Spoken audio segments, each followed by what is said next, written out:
Hi, my name is Abari. I was in the 4th grade when Abari had passed away. She was my friend. We were really close, and on that day, it was a Saturday, there was a church event.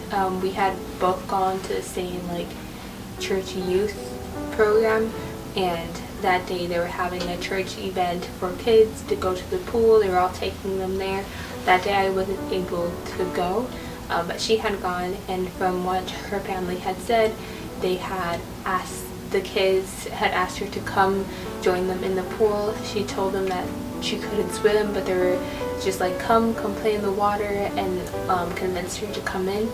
And unfortunately she drowned, and on her way to the hospital in the ambulance, she had not made it.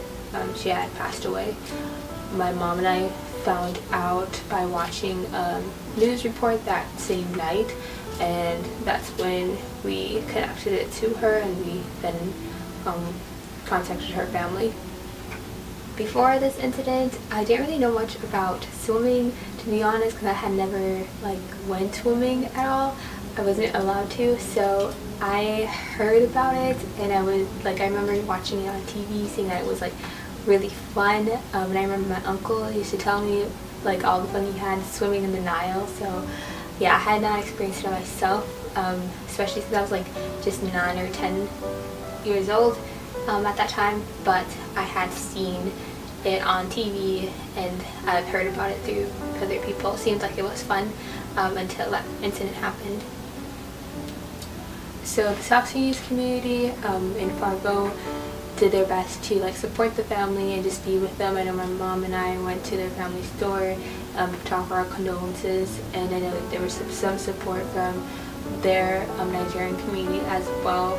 I didn't see as much support from the Fargo community in regards to this specific case, but yeah, I remember a few weeks after her funeral, there was just a lot of South Sudanese, a lot of talking within our community about not allowing our kids to go swimming so that this doesn't happen to any of us, and just warning us about the dangers of going swimming and drowning, things like that. Before this happened, before she passed, I remember we used to play together a lot. Her name is Mumbari and my name is Abari, and so I always felt like God had placed us to become best friends because our names were so close. So we had always go to her family store, and we'd always be playing hide and seek and just creating all these different type of games. I would see her at church events or at parties, and I just remember just being a really good time. We always were laughing, or playing, and she was such an amazing person. She was always happy. I never saw her sad. She was always ready to play, and she had such a great spirit. She was amazing. One thing I do wish that the community had done, or in the broad community, was to offer up mental health counseling to those individuals who were there with her on that day, just because even though I wasn't there, I personally felt a lot of guilt, and it was really hard for me, not only because I lost a friend that I was really close to, but because I felt very guilty for not going to that event. I kept on replaying in my mind, if I would have gone, I could have assisted her, I could have been the person she would have played with instead of getting into the pool. I just felt there were so many things that I could have done if I was there with her, rather than just it being her.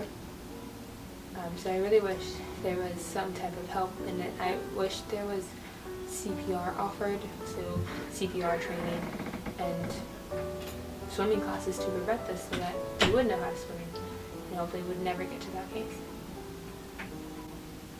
One thing I do want to let other people know is that you shouldn't fear swimming. Even though I've been learning to swim, I see how much fun it can be, but more importantly, I know what I need to do in order to help someone who is drowning, or like I know the CPR. So being able to not only get the chance to practice and take those swimming lessons, but also like being able to know how do you help and how do you know when someone is drowning is important. So I don't want people to fear it at all. I think it's important for you to know what happens after someone drowns, whether they make it or unfortunately they don't. And I want people to know that.